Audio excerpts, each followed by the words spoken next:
Hi guys, Max Shank here, and I wanted to talk to you today about back bending. So, I've gotten many questions over the last several years actually about how to do a back bend. And the truth is, you don't just do a back bend, and the way to get better at back bends isn't actually by just practicing more back bends.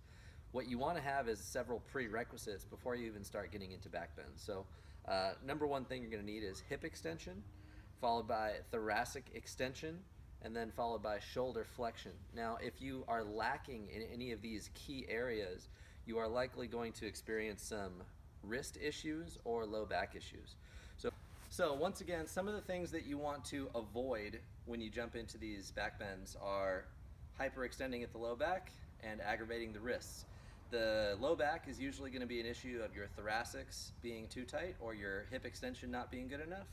The wrists is going to be more of a factor of your shoulders. So if your shoulders are pointed out at an angle that way, it's going to create a sharper angle at your wrists. So you don't actually need tons of wrist flexibility to be able to do a back bend. You need lots of shoulder mobility and thoracic extension so you can get into a good position. So here's what you do not want to do, and that is be way out here.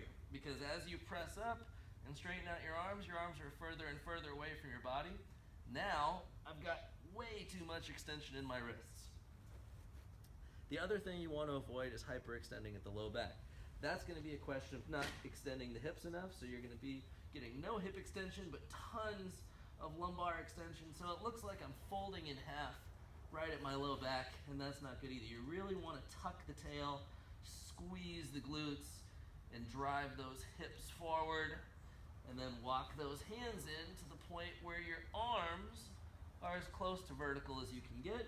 If you can't get vertical, it's actually better to just bend your elbows so you take some of the pressure off your wrists before you're ready to jump into that full, nice deep back bend. What we're going to start with is some pretty low level hip extension exercises to not only open up the hip flexors into some extension, but also to get the glutes firing in that new range of motion. We're going to follow that up with some pretty aggressive shoulder and thoracic openers, followed once again by some sort of active mobility drill. If you don't do an active mobility drill after all this stuff, it will not stick as well, and you're more likely to injure yourself if you're just stretching. So you want to do something to kind of lock in that new range of motion. So just as an example, we may want to open up our hip extension by kicking this back this way. So this is a pretty common maneuver for working on hip extension. You can actually use the strength of your leg to kick back. However, in order to keep that new range of motion, we would either have to hold here, really squeeze the glute, and lift that hip up as high as we can, or do some sort of bridging on the floor where you're not involving the upper body yet. So once again, you want to go through sequentially through the hips, through the thoracic spine, and through the shoulders before you just start jumping into bridges. So that being said, what are some other good things we can do for thoracic extension, I should say, and shoulder flexion, which is arms overhead? One very good option is to start in something as simple as a downward dog pose. In this position, you're going to want to emphasize a couple of key points. One, this basically part of your hand has to push into the ground as your elbow pit spirals forward. And what we're actually going to do is we're going to make this a little bit more advanced. We're going to eventually go to the forearms. If you keep the forearms parallel to each other like this, it's going to keep your shoulder in some bit of external rotation. So what you'll find happening is when people go down to there, they want to do like planks like this. I want you guys to stay completely parallel here, push down, pronate through the wrist, and I want you to get that extension as best you can. So I'll show you what that looks like. I'm going to get back nice and deep into my downward dog pose. And hell, this is another good opportunity to work on some hip extension here. I want you to think about pushing the chest toward the knees and deep belly breathing. From here, we're going to come down to the forearms. You may want to actually use a yoga block between your elbows and your hands so you keep the distance the same. But same idea here. And you're going to push yourself yourself back. So elbows in, hands out.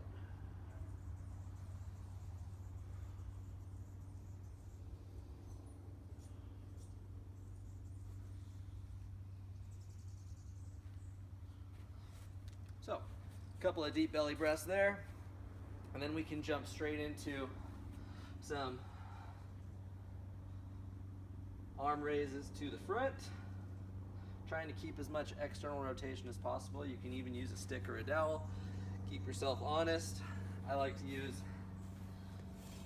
my trusty fence posts because I'm a little bit of an extremist and I like some weight in my hands for a lot of this stuff. So I'll be here. I just want to make sure I own that good top position where I'm getting that good shoulder flexion. This will also be a good thoracic opener. If you need something a little bit more aggressive, you may need to either lean over a foam roller or something like that, where you're still keeping your abs short, but really work on that good extension.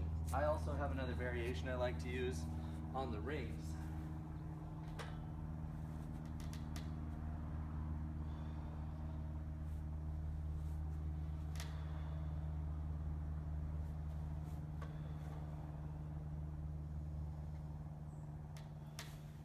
Show you from the other angle. This is also a good opportunity to work on some of your scapular movements if you're familiar with those from Simple Shoulder Solution. And I can use the legs to push and breathe. This is a great prep for back bends. I actually did no back bending before that one I showed you earlier, so we'll see if this little warm-up helps. Deep breathing.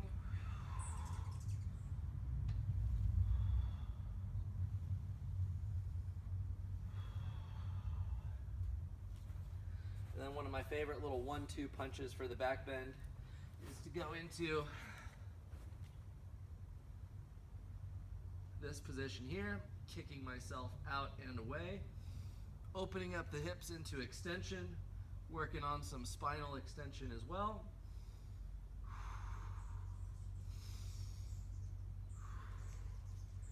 And then we will lift everything up together. Think about bringing your legs together. You're going to typically want to frog out anyway, at least that'll be the natural tendency. So keep those legs together. You can even bend your knees and lift up nice and long as much as you can and get several repetitions.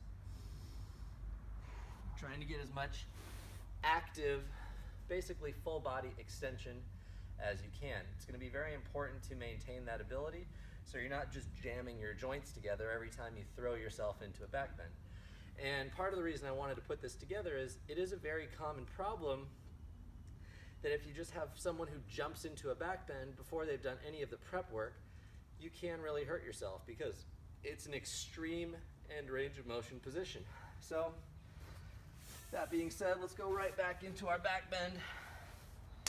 Palm's going to try to go flat behind you like so, and you may find this easier if you're actually sandwiched in a hallway, so your feet don't slide that way and your hands don't slide this way, but we'll make do with what we have here. I'm going to try to get that palm all the way to the floor, fingers pointing directly at my shoulder. Same thing the other side. Walk your feet in as close as you can get them right from the get-go.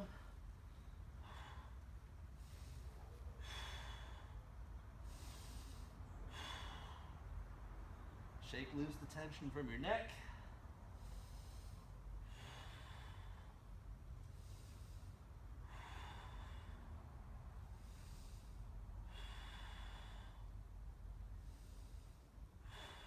Push that chest out over your hands. And from here, you can start to work on some weight transfers. Shoulder taps, and really just own that position. All right, So hopefully that was just a little bit of a taste on some things you might want to do before engaging in backbends, and then also some ideas for prep work. If you have any questions, just let me know. I would be happy to clarify further. And take care of those spines. Thanks.